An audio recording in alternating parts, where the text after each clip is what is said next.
सर्वांना माझा सादर जयजने।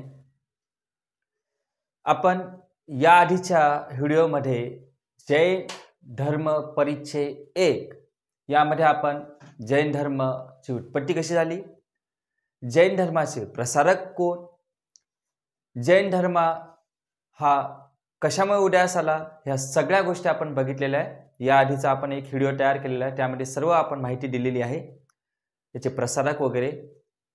या व्हिडिओमध्ये आपण जैन धर्माचे सिद्धांत, त्याचबरोबर 5 पंचसिद्धांत व जैन धर्माची जी धारणा आहे याबद्दलची माहिती आपण घेणार आहोत। तर आज आपण जो बघणार आहोत तो टॉपिक आहे जैन धर्माचे सिद्धांत। काय आहे जैन धर्माचे सिद्धांत?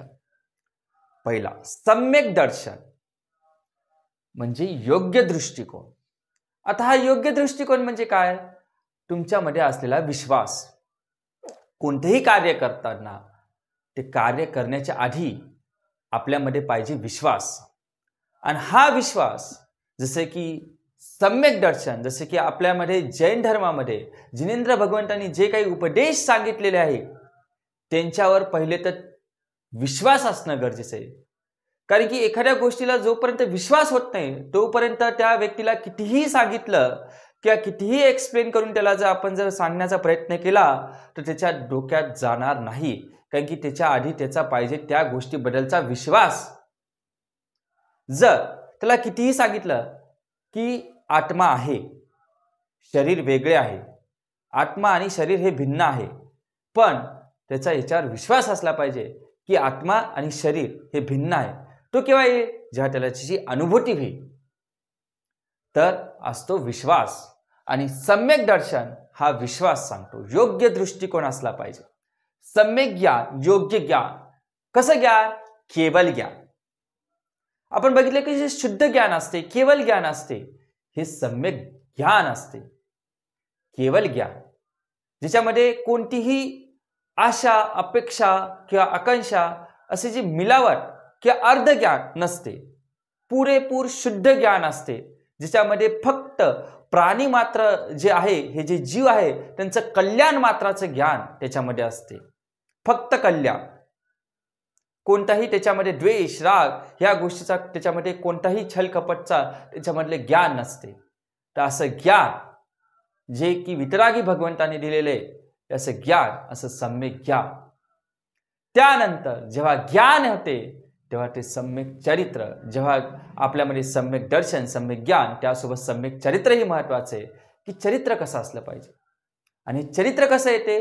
जेव्हा आपल्यामध्ये सम्यक ज्ञान येते, जेव्हा ज्ञान मन शुद्ध होते, बरोबर त्यासोबत शरीर शुद्धही आपण करत असतो। सम्यक चारित्र, आपल्या आचरणामध्ये, आपल्या वागणुकीमध्ये जो शुद्धता आहे ही आणणं म्हणजे सम्यक चरित्र। तर असे 3 प्रकारचे आपल्याला सिद्धांत जैन धर्म सांगतो, सम्यक दर्शन, सम्यक ज्ञान, सम्यक चरित्र। यानंतर पंचसिद्धांत सांगितलेले जैन धर्मामध्ये पंचसिद्धांत, त्यामध्ये अहिंसा, कोणत्याही जीवाची हिंसा न करणं ही झाली अहिंसा। मग ही अहिंसा कशी? तर नुसतं मन, वचन, नुसतं काय नाही, तर मन, वचन, काय अशा 3ही गोष्टीतून अहिंसा दिसली पाहिजे, मनातून, वचनातून, कायातून। जर मनामध्ये जर आपण एखाद्याबद्दलचा जर द्वेष जर घेत असेल किंवा एखाद्या मनात जर आपला जर राग असेल, तीही हिंसा झाली। त्यानंतर वचनाने एखाद्याला आपण शिवीगाळ करणं किंवा वाईट बोलणं ही झाली वचनाने हिंसा। आणि कायेने एखाद्याला आपण कायेने द्वेष करणं ही झाली हिंसा। पण अहिंसा मानताना जेव्हा आपल्यावर कुठेतरी आपण जेव्हा सत्य किंवा सत्याच्या बाजूने असतो आणि ज्यावेळेस आपल्यावर कुठेचा हल्ला वगैरे होत असेल तर त्यावेळेस शस्त्र उचलणं ते योग्य आहे, ती हिंसा नाही मानली जाणार। तर अहिंसा आणि धर्मासाठी जर आपण शस्त्र उचलले किंवा आपली जर बाजू जर मांडण्यासाठी जर न्यायाच्या निवाडामध्ये जर आपण जर जात असेल तर तिथं जेव्हा शस्त्र उचलू तेव्हा ते नक्कीच हिंसा न ठरता ती अहिंसा ठरेल, कारण की त्याच्यामध्ये बऱ्याचसा विचार असेल की कल्याण मात्र, जे जीवांचा जो कल्याण असेल किंवा धर्माचं रक्षण असेल तिथं ती हिंसा होणार नाही। तर मन, वचन, काय या 3ही गोष्टी ज्याच्यातून जी हिंसा होती त्याला आपण हिंसा म्हणू, आणि ज्याच्यातून आपण ही शुद्धता करू आणि ज्याच्यात या तिन्ही याच्यातून जेव्हा आपण हिंसा रोखू ती झाली अहिंसा. सत्य, खोटं न बोलणं, खोटं न बोलणं, आपल्या फायद्यासाठी खोटं बोलणं ही झाली काय जे की खोटं बोलणं. पण जर जिथं फायदा दिसायला तिथं आपण जर खोटं बोलू असेल तर ते असत्य झालं. पण सत्य बोलतानाही परिस्थितीनुसार सत्य आपण मांडू शकतो. जर जिथं ज्या ठिकाणी एखाद्या जीवाची जर समजा जर हत्या होत असेल किंवा 100 व्यक्तीची जर समजा तिथं जर समजा हत्या वगैरे होत असेल आणि त्याच आपल्याला एखाद्या जर तो त्याची जे बाजूचं योग्य असेल त्यावेळेस ते असत्य बोललेलं ते सत्य ठरेल. त्यानंतर असत्य, चोरी न करणे, न विचारता कोणतीही वस्तू न घेणे किंवा आपल्या मनात सुद्धा चोरीचा भाव न आणणे हे झाले असत्य. अपरिग्रह, संपत्तीचा संचय न करणे. जर जास्ती संपत्ती असेल तर नक्कीच आपण ते दान, आणि जैन धर्मामध्ये माहिती आहे की भरपूर दान करतात, कारण की याच्यामध्ये संपत्तीचा संचय न करणे हा अपरिग्रह सांगतो. जास्ती असेल तर ब्रह्मचर्य, संयमित जीवन जगणे. पूर्ण जीवन हे संयमित असलं पाहिजे. संयमाचे मूल तत्व आपल्याला ब्रह्मचर्य सांगते. आपल्याला माहिती आहे जे मुनी वगैरे असतात ते आयुष्यभर ब्रह्मचर्याचं व्रताचं पालन करतात. त्याचसोबत जे व्रती वगैरे असतात ते सुद्धा ब्रह्मचर्याचं पालन करतात. आणि आपणही जेव्हा ब्रह्मचर्याचं पालन करू तर नक्कीच आपल्यामध्ये ती शुद्धता यायला लागेल. तर ब्रह्मचर्य, संयमित जीवन जगणे, तर अशा प्रकारचे छान चांगले सिद्धांत आपल्याला जैन धर्माने दिलेले. मग प्रश्न पडला पाहिजे की जैन धर्माची मान्यता काय? जैन धर्मात ईश्वराची काय संकल्पना आहे? तर जैन धर्मात अशी संकल्पना आहे जी परंपरागत जे ईश्वर जे मानतात ते तशी न मानता प्रत्येक व्यक्ती हा ईश्वराचा अंश किंवा आत्म्यामध्ये, प्रत्येक आत्म्यामध्ये ईश्वर बनण्याची शक्ती आहे हा जैन धर्म मानतो. ना की परंपरागत एक जण आहे आता झालं पुढचा कोणीच ईश्वर बनू शकत असे धारणा नाही. जसे की एक राजा आहे तो राजाच्याच घराण्यातली सगळी असू शकतात असं नाही.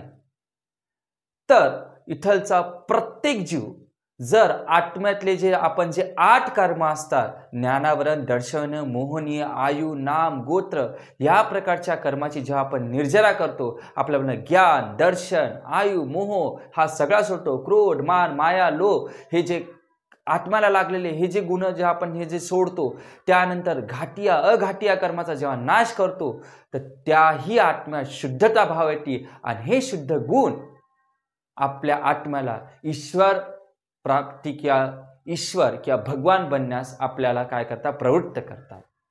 तर ही आत्मशुद्धता जेव्हा आपली होईल त्या नक्कीच त्या आत्म्यामध्ये ईश्वराचे गुण यायला लागेल, जे की परम आनंद देईल, परम तत्व त्याच्यामध्ये येईल.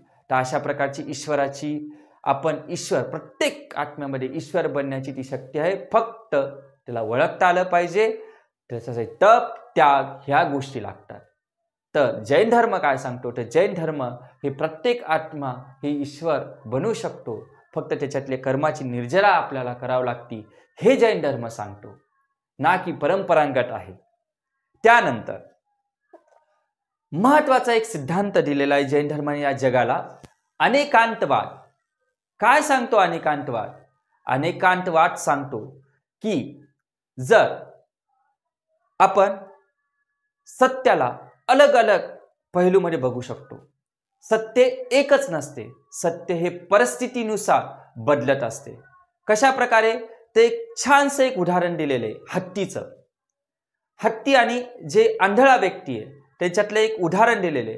कशा प्रकारचं उदाहरण दिलेले की जो आंधळा व्यक्ती असतो, ज्या हत्तीची ज्या सोंड पकडतो, तर ते सोंड जेव्हा पकडतो त्या सोंडाला तो खांबा समजतो. जेव्हा तो त्याचा शेपूट पकडतो तेव्हा त्याला ती दोरी समजतो. जेव्हा तो कान पकडतो, जेव्हा तो पंखा समजतो. तर अशा प्रकारे त्याची जी मान्यता आहे ती बदलत राहते. त्याचं सत्य हे बदलत राहते, हे सत्य एकच न राहता ते बदलते, परिस्थितीनुसार बदलते. जसं की इथं स्पेस आहे, सायन्समध्ये जर बघितलं तर स्पेस आहे, हवा. पण स्पेस न म्हणता इथं हवा आहे. हवा एक तत्व आहे ज्याने काय, ज्याला वस्तुमान आहे. स्पेस कसं म्हणणार, इथं हवा आहे. ब्रह्मांडमध्ये हवा नाही, तिथं आपण स्पेस म्हणू शकतो. बघ अजून इथं आपल्याला कोणतीच वस्तू दिसत नाही. छोटे जीव दिसतात का, नाही, पण ते आहे की नाही, बॅक्टेरियाज वगैरे आहे की नाही, पण त्यांना बघण्यासाठी जो मायक्रोस्कोप लागतो, ॲटम जो अणू असेल, जे सर्वात लहानात लहान कण म्हणतो आपण, त्याच्यामध्ये सब ॲटॉमिक पार्ट्स वगैरे आहेत, पण त्याला बघण्यासाठी इलेक्ट्रॉन मायक्रोस्कोप लागतात. तर आपण जसं की आपला जर समजा ह्या डोळ्याने आपण ते बघू शकत नाही, पण तेच जर आपण यंत्र बदललं की आपण ती वस्तू बघू शकतो. जसं की आपल्याला आज ग्रह तारे दिसत नाही आपल्या डोळ्याने, मग ते आहे की नाही, एखाद्या व्यक्ती म्हणेल ते नाही आहे, पण तेच गॅलिलिओने ज्या टेलिस्कोपचा शोध लावला तेव्हा आपल्याला ते दिसायला लागले की मंगळ ग्रह आहे, गुरु ग्रह आहे, अशा प्रकारचे ग्रह आहे, मग ते आहे. मग तसंच ईश्वर सुद्धा, ईश्वर आपल्या डोळ्याने दिसत नाही की ईश्वर आपण बघू शकत नाही असं म्हणतात. मग ईश्वर आहे की नाही, तर आहे ईश्वर, फक्त त्याला अंतर्करणातून बघावं लागते. तर आपलं अंतर्करणातून बघितलं तर नक्कीच ते आपल्याला दिसायला लागेल. तर अंतर्करण, तर हे सांगतो अनेकांतवाद परिस्थितीनुसार बदलते. जसे की हत्तीचं उदाहरण दिलेले, छानसं उदाहरण दिलेलं. अजून एक आपल्याला विचार आपल्याला दिलेला आहे सॅडवाद. काय सांगतो सॅडवाद? सॅडवाद म्हणजे कोणत्याही गोष्टीचे तात्विक आकलन वेगवेगळ्या शक्यतांनी करता येते, सत्याचा वेगवेगळी शक्यता मान्यता असते. कशा प्रकारे? सत्याला वेगवेगळी मान्यता असू शकते, सत्य वेगवेगळं बघू शकते. जसे की आपण एखाद्या ठामपणे एखादी गोष्ट सांगते की हे असं असं आहे, हे होऊ शकते, किंवा बोलताना आपण ठामपणेचा विचार मानतो, पण भविष्य कोणी बघितलेलं आहे का? नाही. शक्यता आपण करू शकतो की पुढे चालून ही गोष्ट होऊ शकते. जसे की राजकारणी बोलतात, राजकारणी केव्हा ठामपणे बोलत नाही. कशा प्रकारे? ते असू शकते, शक्य होईल, का होईल, कारण की प्रेडिक्टेशन फक्त काय, प्रोबॅबिलिटीवर चालते, शक्यता. तर सॅडवाद हा एक दिलेला आहे. जसं की एक उदाहरण दिलं, ग्लास आहे, अर्धा पाण्यानं भरलेला आहे. आता त्याला किंवा त्याची शक्यता दर्शनाला अलग अलग व्यक्ती अलग अलग तथ्य मांडू शकतात किंवा मत मांडू शकतात, मतांची शक्यता मांडू शकतात. कोणी म्हणू शकते हा अर्धा भरलेला आहे, कोणी मानू शकते की हा अर्धा हवेनं भरलेला आहे, कोणी म्हणू हा एक ग्लास आहे. पण जो अर्धा भरलेला आहे ते पूर्णतः सत्य नाही, कारण की जेवढे अर्धा भरलेला आहे तेवढ्या अर्ध्या भागे हवा आहे भरलेली, स्पेस. त्यानंतर जो म्हणेल की ग्लास आहे, त्याच्यात पाणी बी आहे, पारदर्शक सुद्धा आहे, तर मतं बदलू शकतात, मतं भिन्न भिन्न होऊ शकतात. ते त्याच्या सत्याच्या शक्यतेवर, जास्तीत जास्त शक्यतेवर ठरते की पाणी पडेल. कोण बघितलं पाणी पडेल? पण गुगल आपल्याला काय करतो, शक्यता वर्तवू शकतो. शक्यता कशी? काही गोष्टीचा अभ्यास करून किंवा काही वर्षाचा जे काही हवामान शास्त्रज्ञ आहे ते काय करू शकतात की एक अंदाज बांधू शकतात. मग हे अंदाज बांधणं, शक्यता वर्तवणं, हा आहे सॅडवाद. शक्यता, सत्याची शक्यता असू शकते, नसू शकते, दोन्ही गोष्टी. पण ज्यानं अनुभव घेतला तो म्हणू शकतो की असते, ज्यानं अनुभव नाही तो म्हणू शकते. तर आत्म्याचाही तसंच आहे, सॅडवाद. तर असे दोन अनेकांतवाद, सॅडवाद हे सिद्धांत आपल्याला जैन धर्माने दिले. तर आज आपण जैन धर्माचं जे सम्यक दर्शन, सम्यक ज्ञान, सम्यक चरित्र याबद्दल बघितलं. त्यानंतर अहिंसा, सत्य, असत्य, अपरिग्रह, ब्रह्मचर्य याबद्दल बघितलं. अनेकांतवाद, सॅडवाद या गोष्टीबद्दल बघितलं. तर आपण आज जैन धर्माचे जे मूळ गोष्टी आहेत त्याच्याबद्दलची माहिती घेतलेली. यानंतरच्या व्हिडिओमध्ये मी तुम्हाला दिगंबर, श्वेतांबर, पंथ याबद्दलच्या गोष्टीची माहिती देणार आहे. आपण असे भरपूर इंटरेस्टिंग फॅक्ट्स आपण घेणार आहोत. तर तुम्हाला हा जर व्हिडिओ आवडला असेल तर नक्कीच लाईक करा. यापुढेही मी तुम्हाला असे चांगले चांगले व्हिडिओ व अजून छान अशी माहिती तुम्हाला मी देणार आहोत. धन्यवाद. जय जिने.